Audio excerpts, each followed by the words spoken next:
Thank you, Deputy Speaker. Deputy Speaker, it was the psychiatrist from Martinique, Frantz Fanon, who, upon examining the conditions under which people lived, boldly proclaimed, "When we revolt, it is not for a particular culture. We revolt simply because, for many reasons, we can no longer breathe." There are 52,420 reported reasons why South African women feel they cannot breathe, and that perhaps the only avenue left for us is to revolt, by any means possible. There are a number of reported sexual assault cases for the previous financial year. Thousands more cases of rape, assault, harassment of women have never been reported because our criminal justice system is not friendly to abused women and children. In each of these thousands of cases is a tragic story of lives cut short, of confidence destroyed, of dreams deferred, of hopes shattered, of love altered, and ultimately of lives transformed forever. These heinous acts of inhumanity against women and girls affect not only direct victims, but also their loved ones forever. The families of Precious Ramabulana, of Y.N Yako, of Anine Boysens, of Aviwe Velem, of hundreds of thousands of more women who are raped and killed will also be scarred for life. Deputy Speaker, we are fiddling while the country is burning. We are engaged in endless talks while there is no guarantee that I will arrive at home unharmed tonight.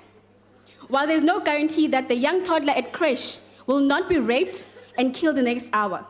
While we don't know if the woman in the office next door is forced to perform sexual acts for favors in order to keep her jobs.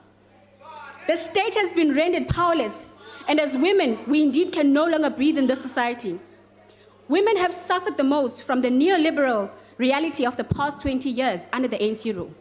The vicious circle of triple oppression based on race, class, and gender has not been broken for Black women in particular.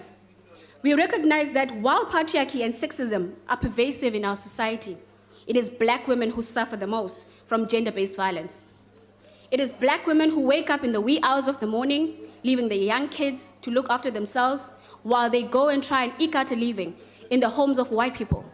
It is Black women who stay in the ghettos, face head-on the reality and the daily stench of our rotten society, which makes it okay for people to live with rats, with fleas, and with human beings who have been transformed into beasts.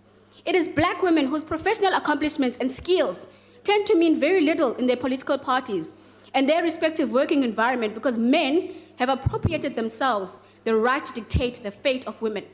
It is Black women who endure the most pain, the most atrocious rapes, and most violence.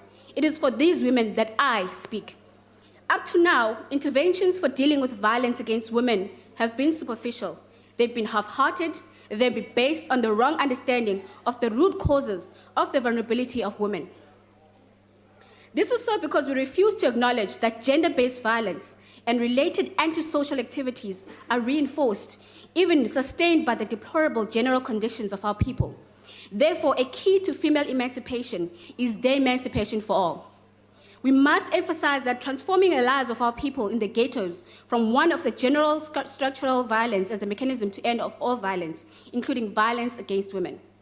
Our criminal justice system must not only be seen to be working when victims are from more affluent homes and families.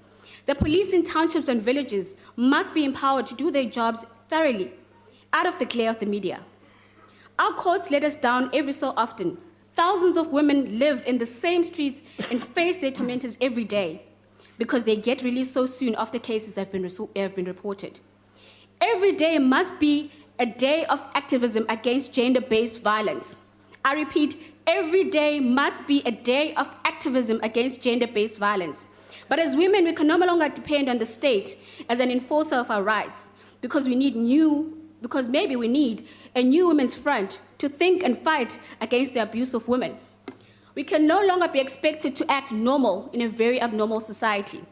And as we approach the festive season, I would like to call upon all fighters to be crusaders against the abuse of women everywhere they go. I thank you.